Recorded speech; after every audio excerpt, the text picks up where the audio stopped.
Welcome to the Dental Journeys podcast, brought to you by White Coat Financial.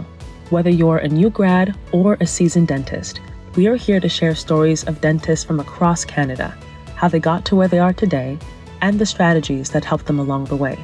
Plus, we bring in experts from outside of the dental world to share insights on the business and financial side of dentistry, helping you thrive beyond the clinic. Today on the Dental Journeys podcast, our co-hosts lay the foundation for buying and investing in real estate. Whether you're a first-time home buyer, business buyer, or just starting to explore real estate investing, this conversation breaks down the basics of mortgages, down payment requirements, qualifying with lenders, and the world of mortgage products.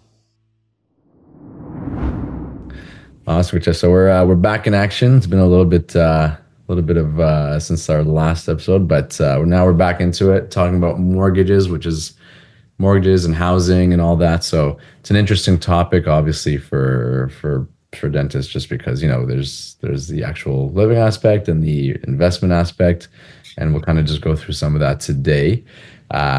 So let's just talk about, I guess, the bare bones. We'll kind of, you know, you're looking at a property for a down payment. What are we kind of looking at nowadays? Because I know things have kind of been, you know, if some rules have been changing, and there's some, you know, some leeway maybe with the banks compared to before. So what's it looking like right now nowadays for people that are, you know, purchasing something? Yeah, the down payment requirements changed. I think, I don't remember the exact date, but I think it was December 2024 is when the minimum requirements changed. But as of today, we're recording this, June 2025, the minimum is 5% on the first 500,000.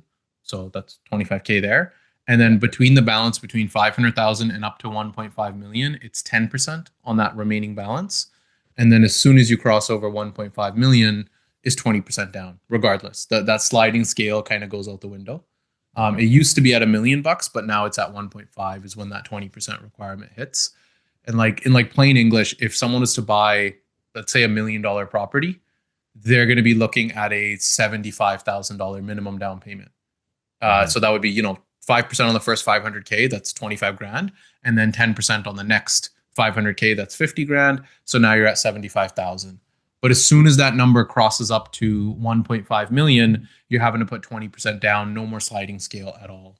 And these are the minimum down payment requirements. It's really tough today because given where interest rates are at, and a lot of dentists, obviously if you're debt free, it's okay. But if you have that professional student line of credit, you have, OSAP or federal loans, it gets a little bit harder. So sometimes you might actually have to put more money down.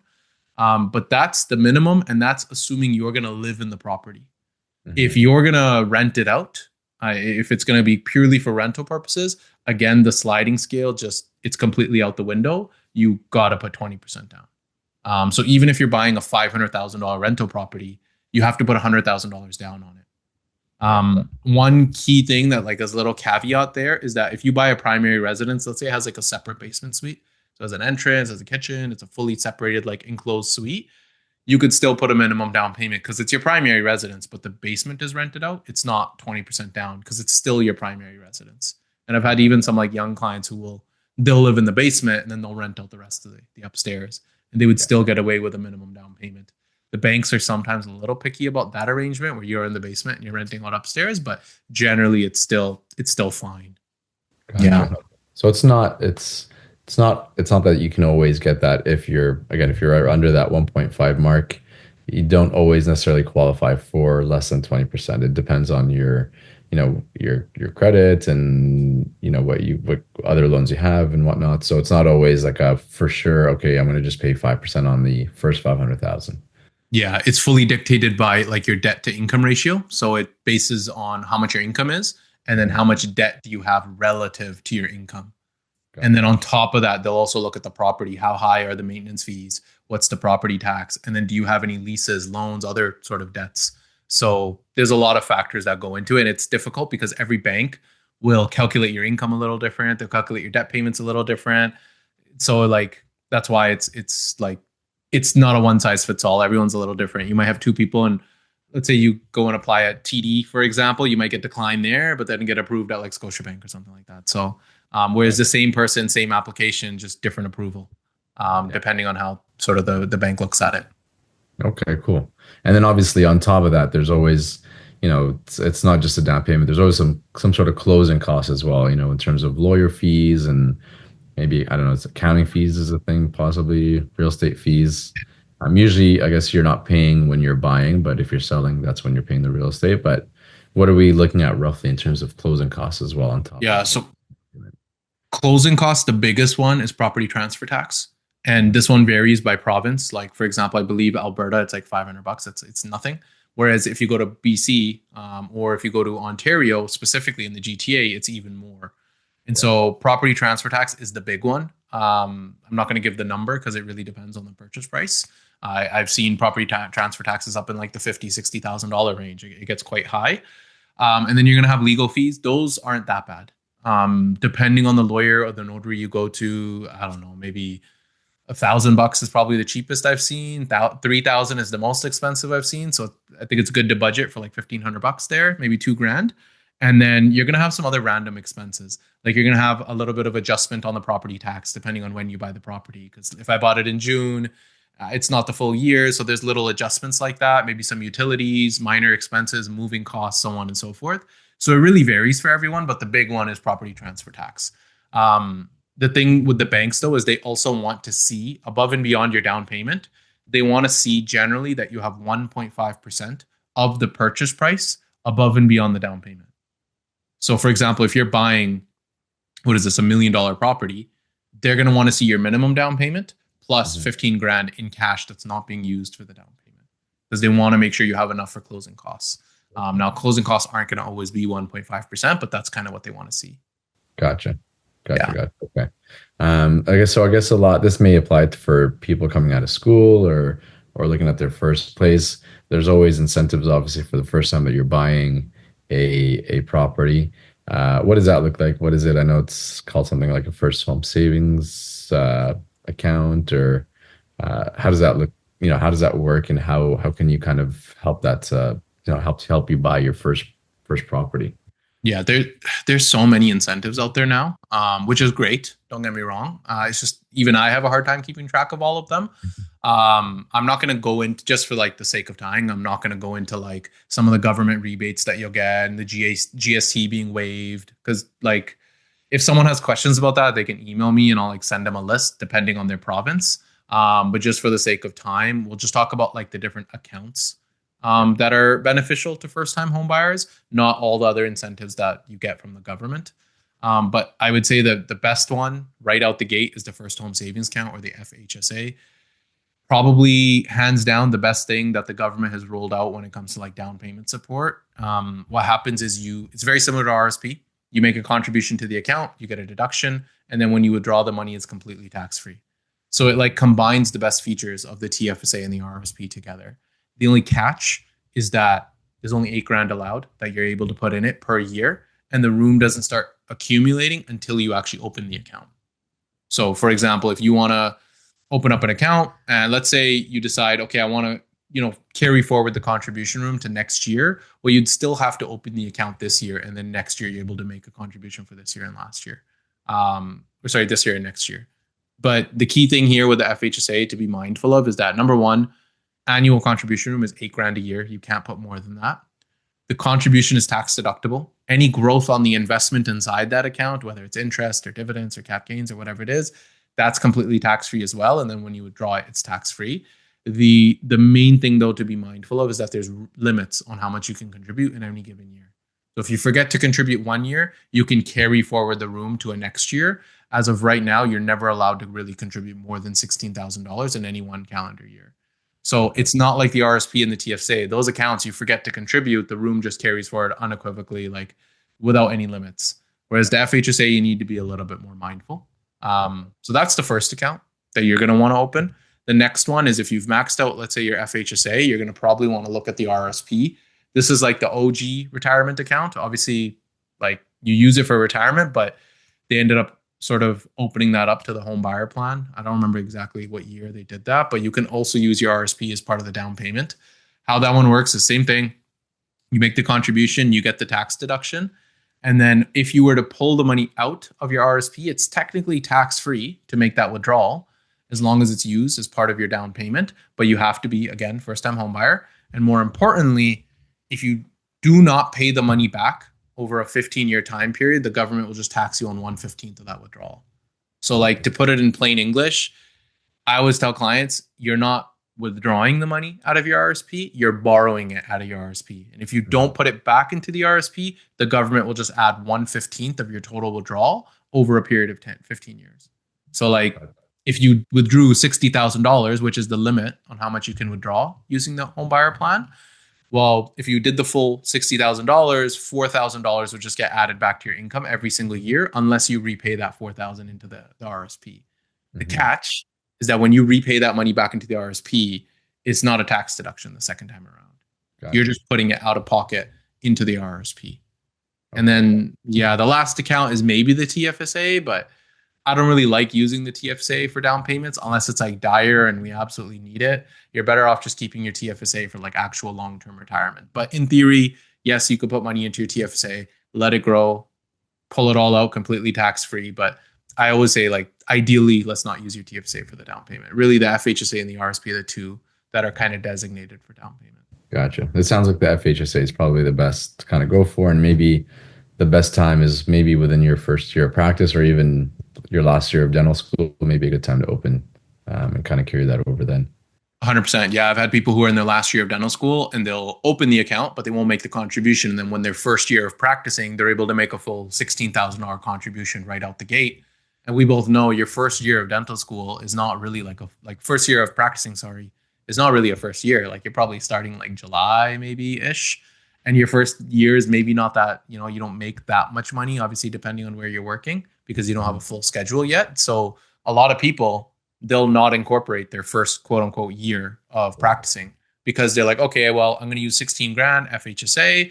I have a bunch of student tuition credits. Maybe I even have some RSP room from before when I was in undergrad and I was working or whatever. And then you're going to write off all your like startup costs, licensing, figs, loops, all of that, maybe a CE course. And it's like, oh, well, maybe it doesn't even make sense to incorporate that first little bit. So yeah, it ends up being really beneficial account. Cool. Awesome. So I guess the next step is, I find a place, I've got all these savings, I'm ready to put a down payment. Now it's like, okay, I found a place, where do I go to in terms of the lending? So I know, most people go to banks. That's kind of the typical way to kind of go about it. But I know there's kind of different tiers. They go by A and B and C. A is usually banks. B is kind of more maybe second tier banks per se. And then C is kind of more private lending and whatnot. So what are the differences exactly, and kind of what are the best options? Yeah, you broke it down well. It really is like A, B, and C. Now, it's not called C, it's just called private.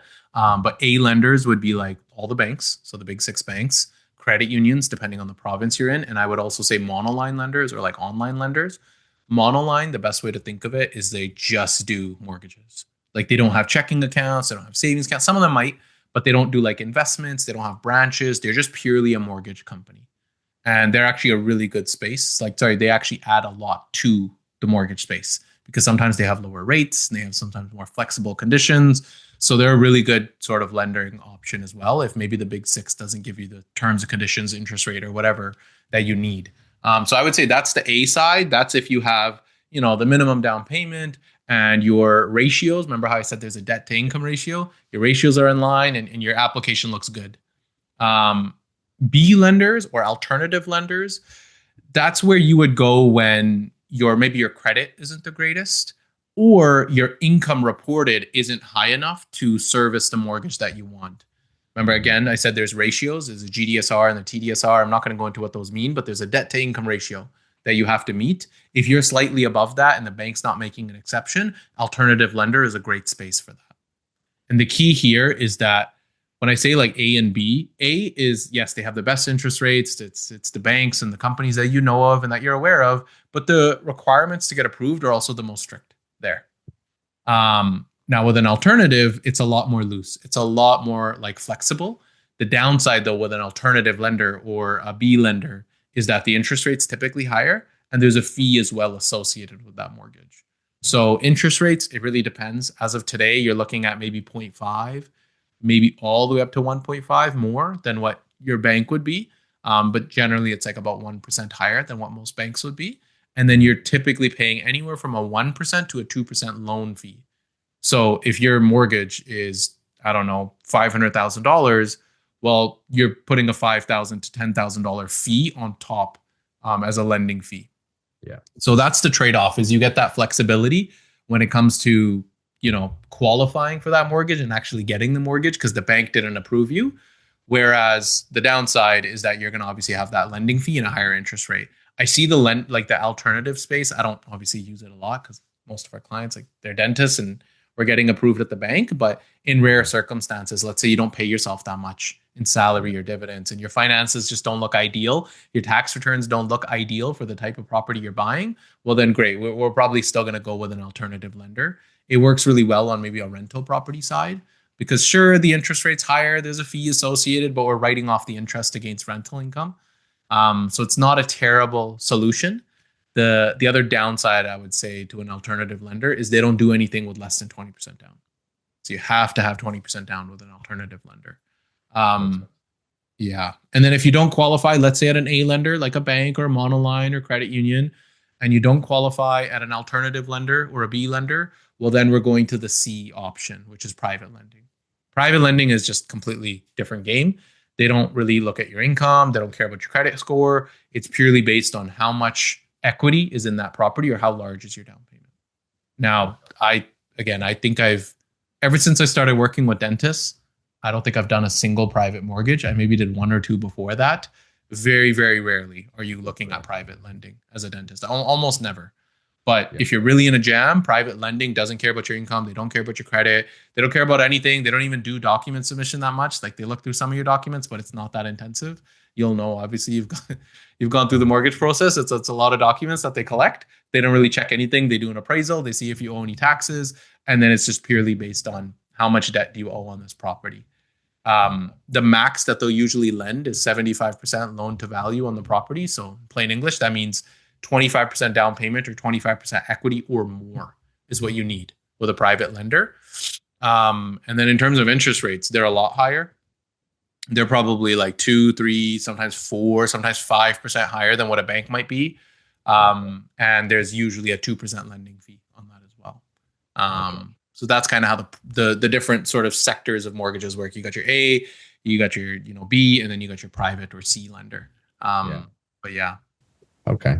And then obviously, so, the typical way that I think most people kind of go about this, which is probably not the smartest way, is, my dad has, or my friend has this mortgage guy at RBC, and you kind of just go to this one person and you kind of wish for the best. What's the kind of proper way? Because, you can go directly to the banks. You can go to there's mortgage brokers that kind of deal with more than one bank. What would you say from your experience is kind of not necessarily the right way, but a smart and logical way to kind of go about something, especially when it's such a big purchase, right? Like, it's something that is going to be, you're going to be paying down for 25, 30 years essentially. What's a good way to kind of approach that and almost get the best bang for your buck and make sure that you're kind of covering all the, covering all your different points of what you want in the mortgage essentially? Yeah, well, this is where I'm obviously definitely biased. White Coat Financial obviously is a wealth management firm, but we have a brokerage arm, White Coat Mortgages, and we are a broker, so we can shop your file around at all the lenders. And so, like, full disclosure, yeah, I guess technically conflict of interest there. Obviously, I'm going to mention that you should go with a broker because that's part of our business model. Yeah. But I think both aren't bad. If I was to give the pros and cons, is if you're working with, let's say, a mortgage specialist at the bank, they're not bad. They're going to be able to offer the products at the bank. They're going to be a specialist in mortgages. So let's say I go to an RBC mortgage specialist, that person, all they do is RBC mortgages. They know all the ins and outs of RBC and their mortgages, and that's it. A broker is someone who is a professional who manages mortgages, and they sort of apply for mortgages, but they're not limited to any one bank. There's differences in education levels and all that stuff, but honestly, I'm not going to go into it. I obviously personally feel that you're better off going with a mortgage broker because at the end of the day, the more options you have, the better. Because like I said, two banks might look at the same file and one would be a decline and the other one would be approval. I can't tell you how much on a weekly basis I'm looking at a file and go, okay, if I send this to, I don't know, hypothetically, Scotiabank, well, it would be declined there. Whereas if I take it to like Neo Financial, it's going to be approved there.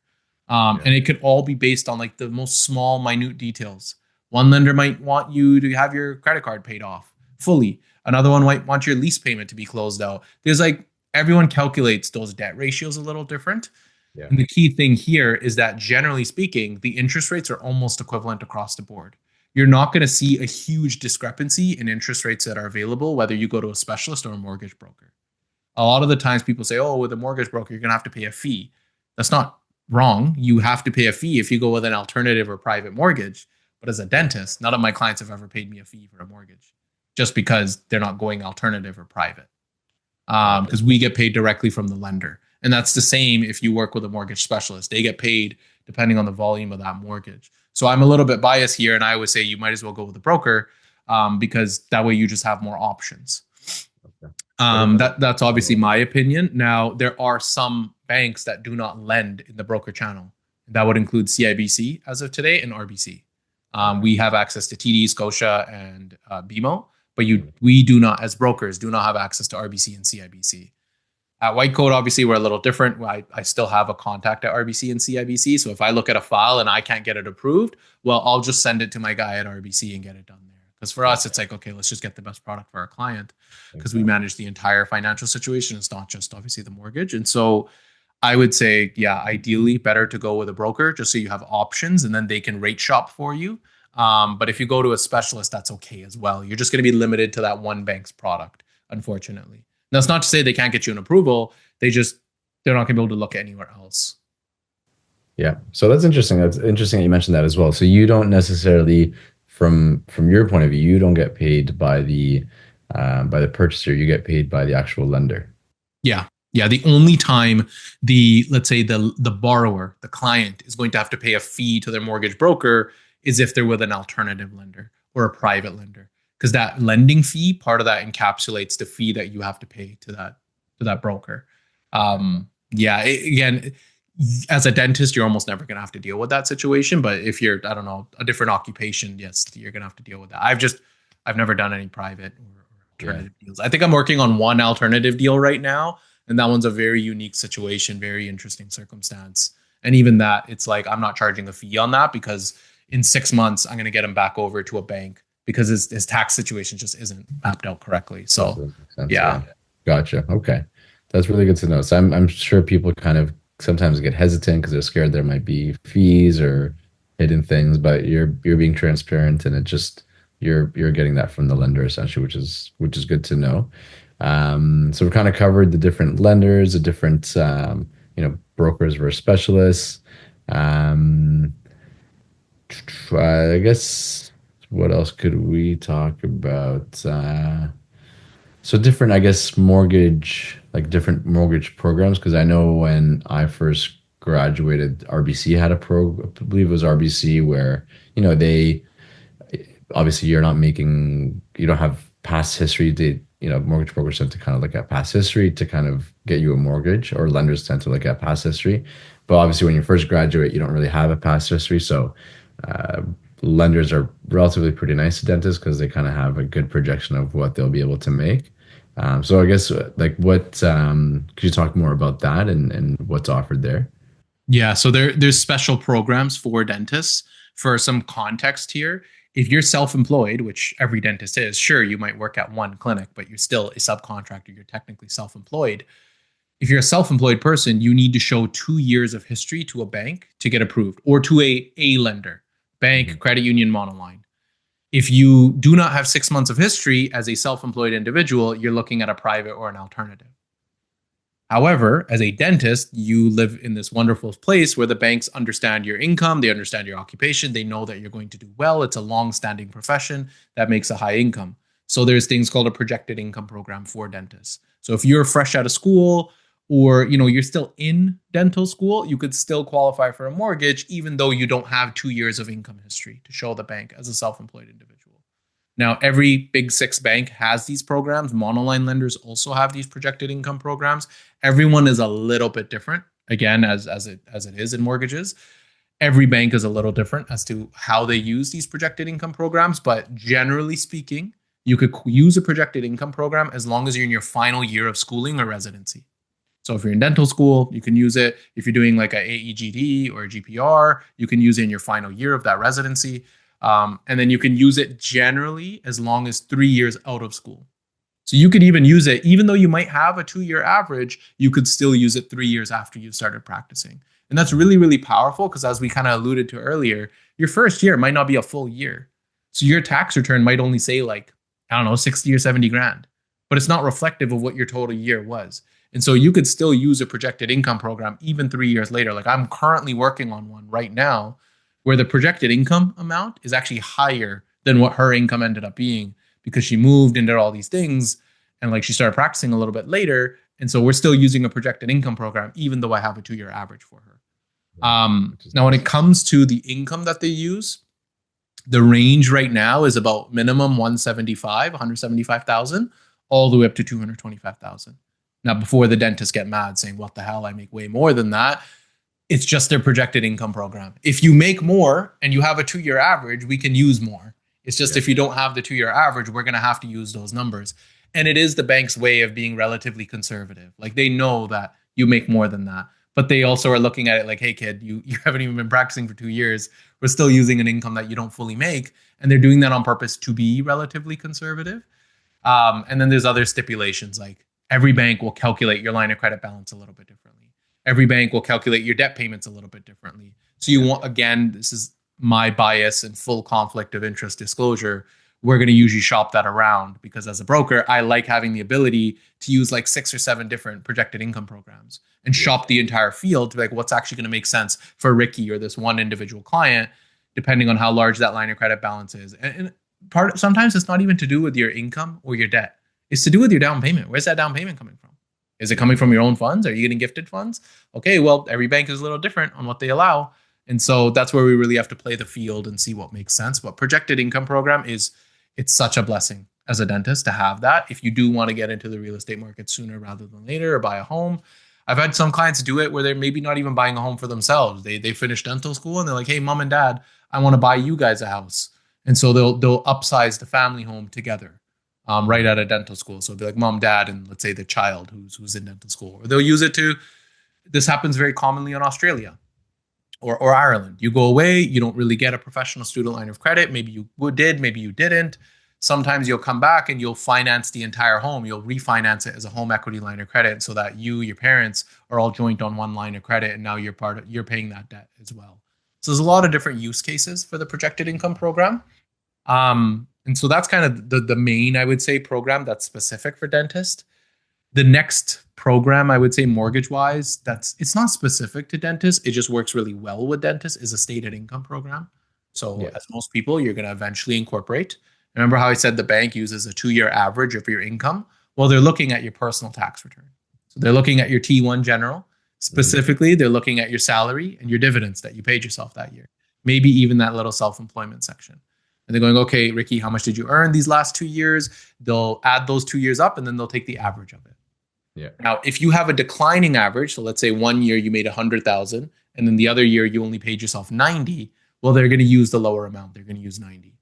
Whereas vice versa, if you did 90 grand 1 year and 100 grand the other year, well, then they're going to use a $95,000. That's kind of how they use it. Now, that's your personal side.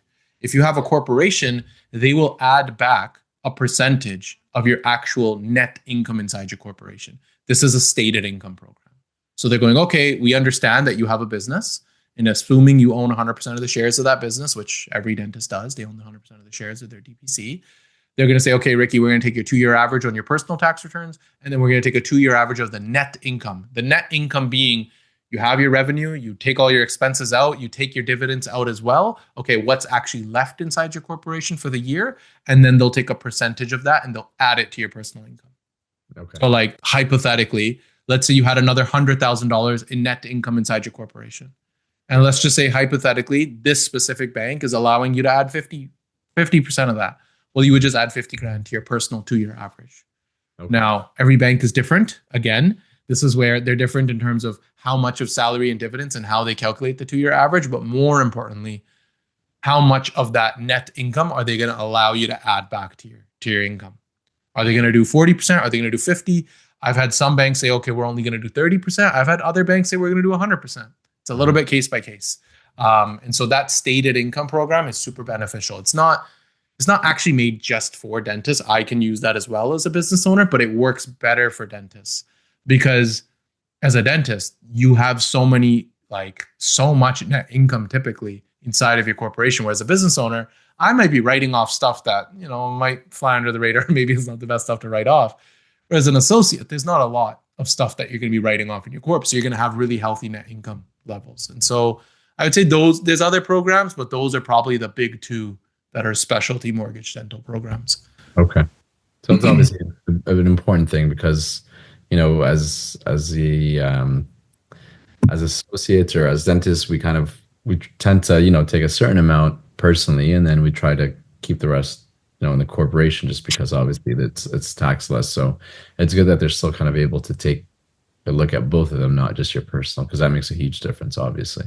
Yeah. And obviously, if you're owning like a clinic, if you have your own clinic, that may almost kind of step it up a notch. I've heard, sometimes banks won't even look at the net income. They'll kind of just almost see the revenue and be like, wow, this is pretty good, and we'll give you a mortgage of this amount. I don't know if that's true, but I've had some friends say that it's, that can propel them to kind of, be able to take on a bigger mortgage essentially. Yeah. So if they were to look at the actual income, they're still going to use net income in that situation. But if they're looking at your total income and your clinic is producing, let's say $4 million. Yeah. Well, they're still going to go, okay, we know that this person makes good money. And then they also are aware that, you run a clinic and you have family on payroll and all these other things. And maybe not all of it is like purely a business expense, very similar to if you were looking at appraisal for a clinic. They do adjusted EBITDA for that reason. Everyone knows that not all of this is an actual clinic expense.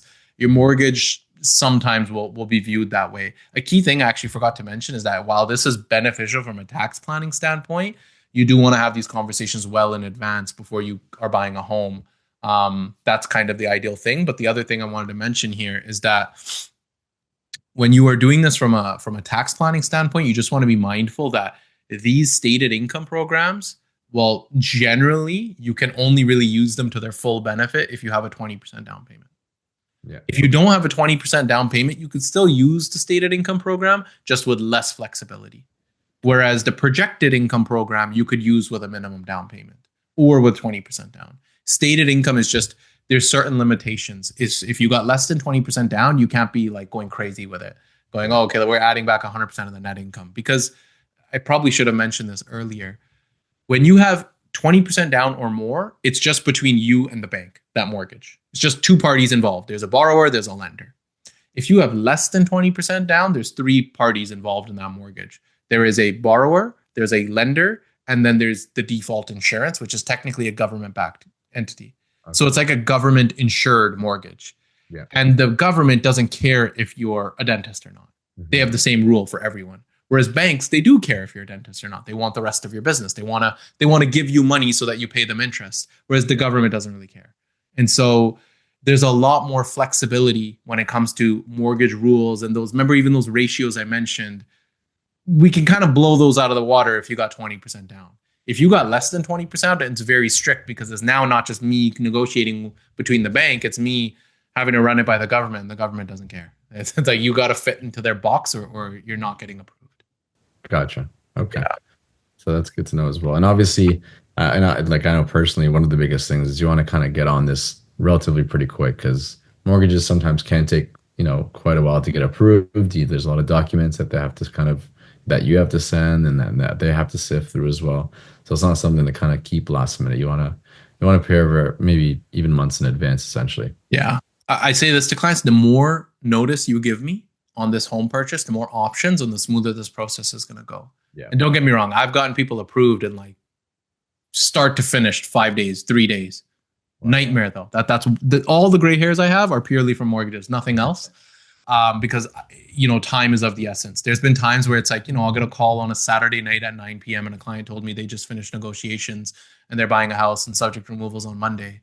And like, I'll be somewhere and I'll be like, I'll tell my wife, hey, we got to go. She's like, it's 9 p.m. I'm like, yeah, we got to go. I got to work on this file because no one told me. So the more leeway you give me, the longer time horizon you give me, more importantly, the better that mortgage experience is going to be for you as a borrower, but more importantly, as a dentist, why it's so important. If you tell someone, hey, 2 years in advance, I want to buy a home, great. Now we have so much room from a tax planning standpoint. We can calculate how much you should be paying yourself annually to improve your mortgage affordability and build up that down payment. Like I'm working with a client right now, they're a longtime client. They told me like 3 years ago that they wanted to buy a house sometime in the future. Mm-hmm. And we're like, okay, realistically, you'll probably buy a house in 2025 or 2026, at the very latest, 2027. And their down payment's huge. It's going to be like $500,000 or $600,000 that they have to put down.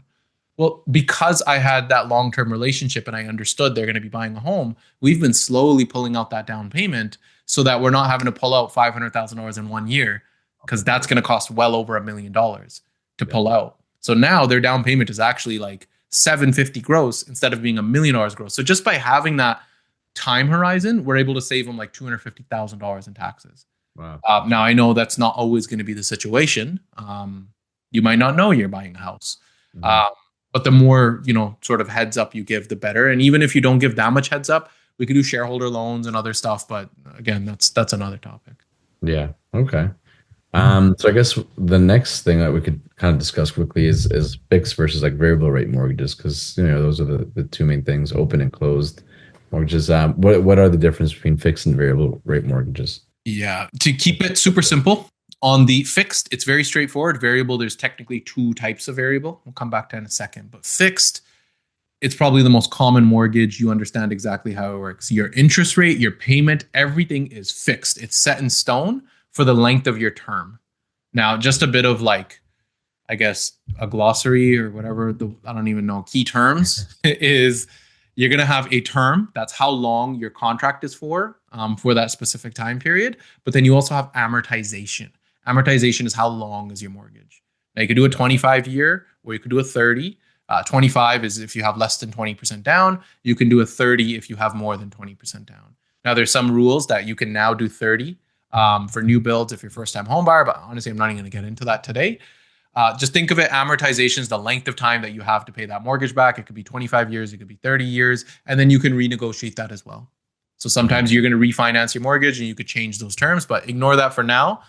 Think of a term as just a length of time. It could be a 1 year, 2 year, 3 year, 5 year, 6, 7, 8. I've seen all the way up to a 10-year term that you can do. Now, the most common you're probably going to be doing is like a 3 or a 5. Like I would say 90% of the mortgages, 95% I've done have been either a 3 or a 5 year. Very rarely do we go a 1, a 2, a 4, a 10. Mm-hmm. Now, for that term on a fixed, your payment, like I said, is locked in. Your interest rate is also locked in. Regardless of what happens to interest rates or bond yields, your payment is staying the same. If they go up, if they go down, it doesn't impact you whatsoever. Yeah. That's how it works on a fixed. If you have a variable, it's different. As the Bank of Canada announces rate changes, your variable rate will go up and down because it's based on prime. Very similar to your professional student line of credit. Now, how it works with the bank is you're going to get prime minus something, whatever that amount is, and that varies quite a bit. I don't think in my career I've seen a prime plus. Maybe early days back when I was like way at TD, I might not even remember now, but recent history, it's never been prime plus. It's prime minus some percentage. And that's the variable. So your interest rate will go up and down as the Bank of Canada announces interest rate changes. Now, on the variable, there's technically two types of variable mortgages. There's static and adjustable. Let's just use those terms for now. Static means your interest rate might change, but your payments are going to stay the same. So if interest rates go up, well, the portion that goes towards the principal is going to come down. Whereas if your interest rates go down, well, then more of that payment is going towards the principal.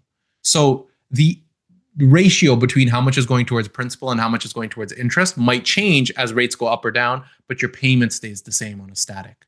Yeah. Whereas an adjustable mortgage, the ratio between how much goes towards the actual amount owing the principal versus how much goes to interest, that stays static, that stays the same, but your payment goes up and down depending on what happens with interest rates. And so that's like the key difference when it comes to fixed versus variable. The other thing I should mention is variable is based on Bank of Canada rates. Mm-hmm. Fixed rates are different. Everyone thinks that fixed rates are based on Bank of Canada. They're not. They're based on bond yields. Fixed rates change on a daily, if not weekly basis, whereas variable rates only change once. Now, probably not fully true as well. Sometimes banks will say, hey, we're going to discount the variable rates today, and that might change, but that's seldom. That doesn't happen as often. So that's kind of the difference in terms of rates and how the payments work on a fixed versus variable. The key difference as well that needs to be factored in on a fixed versus variable is the penalty if you were to break your term. So if you have a 5-year term and you pay off your mortgage in 3 years, or you refinance your mortgage in 3 years, well, there's going to be a penalty because the bank is going, hey, we assumed we're going to make X amount on interest for the next 5 years. You're breaking our terms and conditions here. We're going to charge you a penalty. With a fixed, you're looking at a pretty high penalty. It's called an interest rate differential. It can end up being pretty high. Whereas a variable, it's easier to calculate. It's just 3 months of interest on the mortgage. Don't get me wrong. The call I was on earlier today, if they broke their mortgage on a variable, it was a $15,000 penalty. That was 3 months of interest. But if they're on a fixed, that number is probably going to be close to 30 or 40. Wow. And so big difference there. But I would say those are the key difference between a fixed or a variable. Now, which one to pick? That like depends on your situation. It's like, hey, am I going to stay in this property long term? How sensitive I am to interest rate changes? What are my long term like goals? Like there's probably like 8 or 9 questions I ask a client before we decide on fixed versus variable. But those two kind of give you the idea of the differences between. We can go further in depth, but I think that's enough to at least understand the main differences. Okay. So and then just in a general sense, is a fixed or variable, which one's usually cheaper per se? So long-term historical averages, and this is including that whole 2022 to 2023 hike. Yeah. Variable rates have turned out historically to be cheaper long-term.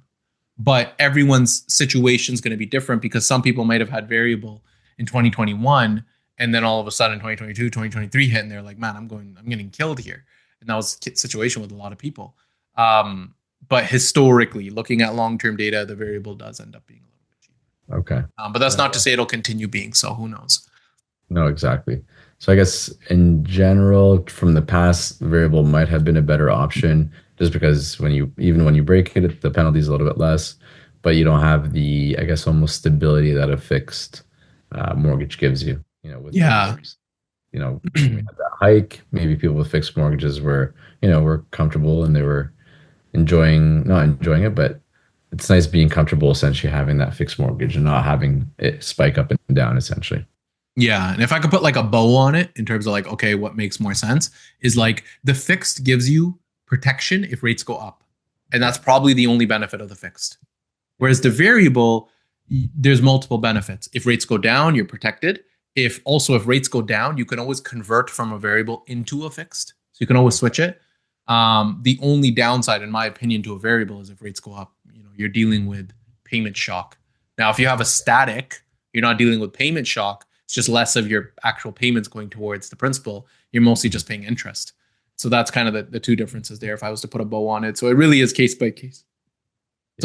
Case by case and depending on your individual circumstances. Gotcha. Yeah. Gotcha.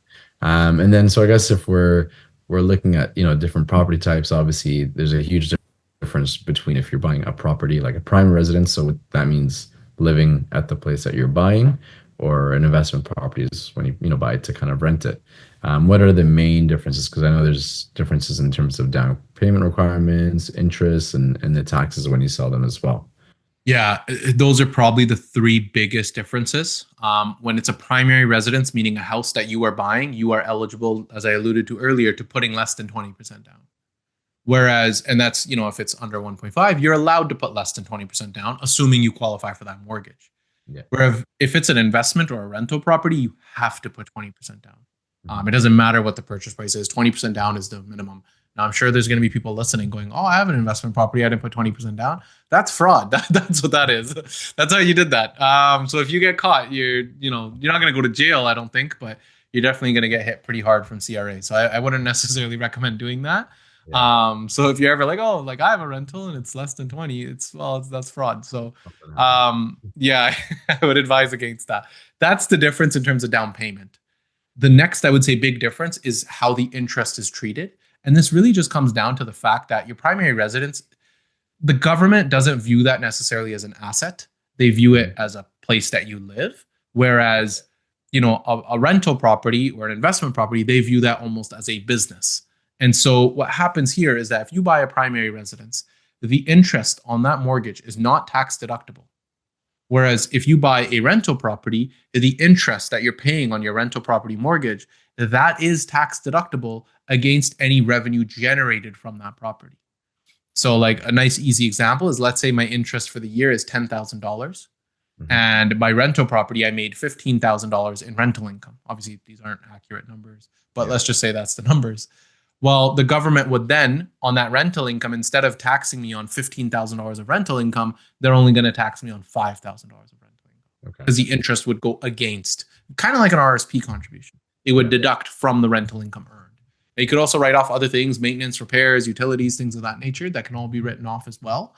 And you could even depreciate the property. So the land might appreciate, but the building in and of itself is actually going to depreciate. So you could write that off as well, which is what makes rental properties a very powerful sort of investment from a tax planning standpoint. You can, a lot of my clients, myself included, have a rental property and I declare a loss on that property. And so every year I'm making no money on it. Sure, I have unrealized gains, but I haven't realized them yet. So there's a lot of benefits there. And I would say that's the big difference in terms of interest. The next difference is to do with taxes, and taxes specifically on sale of that property. Actually, I just realized I forgot to mention, if you own a primary residence and the basement suite is rented, well, you could still deduct a portion of the interest on that basement suite. So if the basement suite square footage, let's say, makes up 25% of your home, well, then 25% of the interest can be deducted against rental income. Forgot to mention that. So you're still able to use some of those benefits if you have a basement suite that's rented out to someone.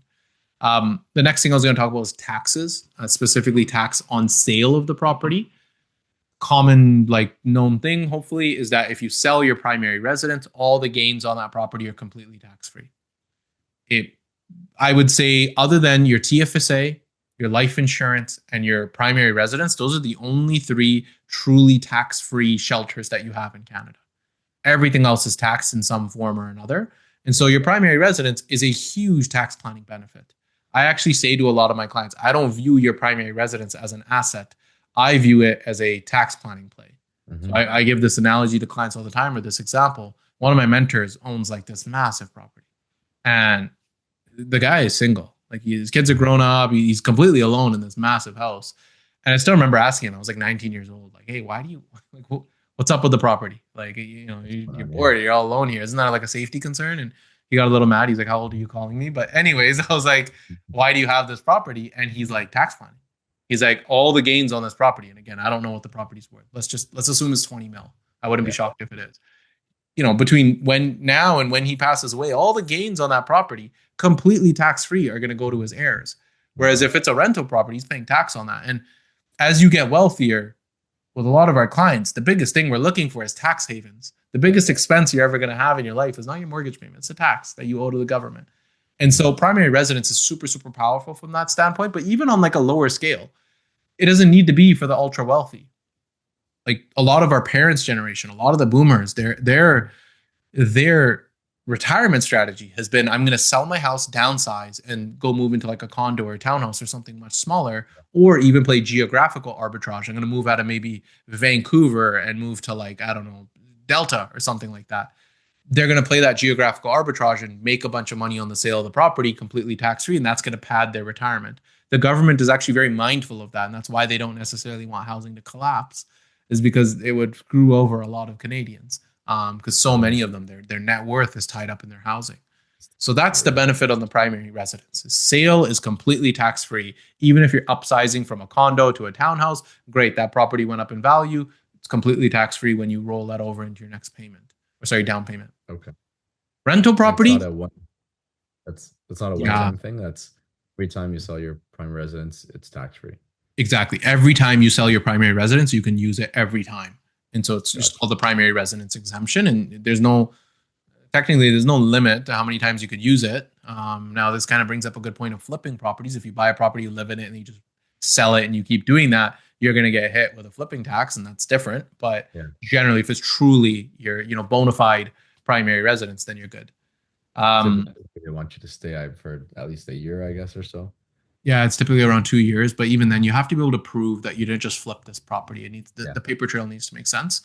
The next is a rental property. If you sell a rental property, completely different ball game. If you made money, meaning you have capital gains on that property, you are going to have to pay capital gains tax. And as of right now, how it works is 50% of your gains are taxable. That is added to your income at your marginal rate.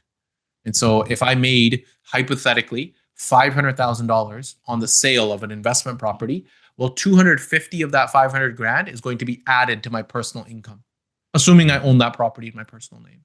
Then that 250 would just get added to my income, and I would pay whatever my marginal rates are on that. Okay. And so you have to pay capital gains tax. Now, if you have a loss, you have a loss, which most people, maybe right now, might be having it, and you could claim that loss against future gains. But that's on the personal side. On the corporate side, for a rental property, let's say you own it inside of a holding company, same thing, you're still paying 50%. The issue at that stage is passive income is taxed very aggressively inside of a corporation. So you're paying about another 50% on the 50% of gains. So think of it like it almost ends up being like 26% of your gain, as rough math, is how much you're going to owe in tax. So if I make 100 grand on a rental property, well, I'm going to have to pay the government 26 of that inside my corporation. And then I can only keep the other 70, 4 or whatever, tax-free. Now, not to dive into the rabbit hole, if you're a dentist, you have an sort of dentistry professional corporation, you run an active business, you're also going to get a clawback on your small business deduction as soon as your capital gains or your taxable gain is above $50,000. But that's a whole other episode. We'll talk about that another time. Yeah. Yeah. Awesome. And I guess that kind of leads into the next point of like what, how should you buy this? Should you buy it should you buy it personally? Should you set up a corporation? What's kind of the best way to kind of do that? Yeah, generally, you're going to always want to own your primary residence in your personal name. Now, I won't dive into the specifics today, but you can technically buy a property through your holding company or through a corporation and then rent it out to yourself. There is very strict rules and stipulations around how you do that. The CRA doesn't necessarily like you doing that. It has to be documented correctly, so on and so forth. Let's just avoid that altogether in today's conversation. If you're buying a house that you are going to live in, generally, you're going to want to own that in your personal name. You're living in it. Plus, not to mention, you can only take advantage of the primary residence exemption if you own a property in your personal name and it is indeed your primary residence. So you're going to want to own your primary residence in your personal name. Rental properties, it really depends. I have some clients who own rental properties in their personal name. I have others who do it in their holding company. A lot of that comes down to the tax situation as well as when they bought these properties. So I've had some clients who've, before they met me, they bought a bunch of rental properties in their personal name. And I've had others who have met me early in their career and their only property they own in their personal name is their primary residence, and everything else inside the holding company. The ideal structure is probably to have things inside of a holding company, less from a tax standpoint, more so from just being able to build up that down payment. Because if you have $200,000 in retained earnings inside your corporation, if you're going to pull that out of your corporation, you're going to be paying a lot of tax on that. Whereas if you take the money from your dentistry professional corporation, put it into a holding company, all of a sudden you still have $200,000 for your down payment. And so it's just, you're able to build up your rental portfolio faster through a holding company, but that doesn't mean it's a free lunch. There is more tax drag on your sort of rental property because, as I mentioned, that passive income from the rent that you're making and the capital gains, they're taxed more aggressively in your corporation than they would be in your personal name. So that's kind of the black and white rule of thumb. Now everyone's a little bit different, but I would argue, yes, primary residence personal, maybe your rental properties are inside the holding company. That's kind of the main difference there. It also gives you some liability protection. I don't know how strong that is. I'm not a lawyer, but it does give you some liability protection by having those rental properties inside of a holding company. Not associated with them, yeah, they're not associated with your professional corporation. They're not associated with you personally and your personal assets. But again, it's not a free lunch. Our tax code is very complicated in Canada, and there's not a lot of tax loopholes that you genuinely think are there. If you're thinking there's this tax loophole, I promise you, someone else has done it before, and the CRA has closed that loophole. I'll give you an example. One of my clients, they both wanted to buy a property, and great. Now, husband and wife are both going to buy a property through the holding company, and they're one's a dentist, one's a physician, and they're going to do that together. And now they opened up a holding company, and they're going to buy rental properties through there and scale their portfolio. Great. Down payment's easier to come up with. Mortgage affordability is easier to come up with, but it's not a free lunch. Now, all of a sudden, you're going to have tax issues because both of you have a corporation where you guys are associated. Now you guys are sharing the small business deduction across two corporations. And so it can get really, really murky. That's why I would argue is you need to work with someone who understands the tax implications of being a dentist and having real estate. This is where your accountant can help. This is where obviously White Coat Financial can help. Shameless plug. You're really going to want to make sure that you're doing this in an efficient and effective way, because it's not just about getting the approval. Honestly, any dentist can just get approved for a mortgage. That's not the hard part. The hard part is, does this make sense with my overall financial picture? And that goes for a property that you're renting out or an investment property. That also goes for your primary residence. So you really just want to have a strategy about all this. That makes sense. Okay. That's cool. I feel like we've covered, I don't know if there's anything else that you would want to cover, but I think we've covered most of the, main points, the basic points. We kind of went through, the different types of mortgages, the down payments, different types of lenders, and kind of the different accounts that you can buy stuff in. I think what I've gathered most from this talk has been super beneficial is that, and I wish I almost, I had you back when I started as well, is the planning portion, because that is the most important thing, is having a plan and kind of sticking to it. That way you can kind of, save as much as you can in terms of the taxation, in terms of any headaches. So definitely I think that's the main thing that we've got out of this. You don't, the main thing is, you want to let the experts deal with what they're good at. As dentists and healthcare professionals, we don't have that much time. And to be honest, we're not that, this is not something that we do day in, day out. So it's best to kind of keep it with professionals. So planning ahead of time and then kind of essentially executing on your plan and having someone, not just someone, but having a team behind you that will help you carry out that plan essentially. Yeah, no, I appreciate that. And that is one thing that I really want to mention for dentists is you really need to make sure it makes sense for you, because the banks will give you the money. Like they want to give you the money because that's how they make money. They make money through fractional reserve lending. They make money off interest and giving out money that they don't actually have in the bank. And that's a whole other episode, but they want to give you the money. So being happy about getting a mortgage approval, yes, I get it. There's that emotional aspect and it's great, but you need to make sure it actually makes sense with your situation. The really tough thing, and I hope I don't get in trouble for saying this, is like most people are getting their real estate investment advice from their realtor or their mortgage broker. Yep. And both of them, how do they get paid? They're commission-based, incentivized to get you the property. And so it's like, again, I'm not saying all realtors are like this, but if you ever ask a realtor if you should buy a cheaper property, I don't think they'll ever say yeah. Because they're not looking at your overall situation. They're not the ones who are on the hook for the payment after the fact. Same thing with your mortgage broker. They make their commission on that property and then they're done. They're not talking to you again until you got a new mortgage that you need, or they want to refinance the one that you currently have. And so you really just want to be mindful about, okay, where am I getting my real estate advice? Does it make sense for me to buy this property? Real estate is not a risk-free investment. It is a hassle. It is all of these things. But on the flip side, it can also be a really, really, really powerful tool when structured correctly. So you just want to make sure that you're getting advice. And I think the other thing I'll answer in here too as well, your dad also doesn't count. I can't tell you how many clients, like my friends have like joked with me, like, oh, my dad came with me to the inspection and all these things. And you've probably seen the memes like dad's like messing around. That's not to say they don't know what they're doing. It's just, you want to make sure you talk to a qualified professional about how does this make sense for me as a dentist? Because the banks want to give you the money. Everyone wants to give you the money. Does this make sense with my tax plan? Does this make sense with my overall situation? And just, does it make sense for me and my goals and where I'm at? And there you have it. Episode 15 of the Dental Journeys podcast. Until next time, thank you for tuning in. The content presented in this podcast is for informational purposes only and should not be considered personalized financial, investment, tax, legal, dental, or any other professional advice. Opinions expressed by the hosts or the guests are personal and do not represent the views of any affiliated organizations, employers, or professional bodies. Listeners are encouraged to consult directly with qualified professionals regarding their specific circumstances.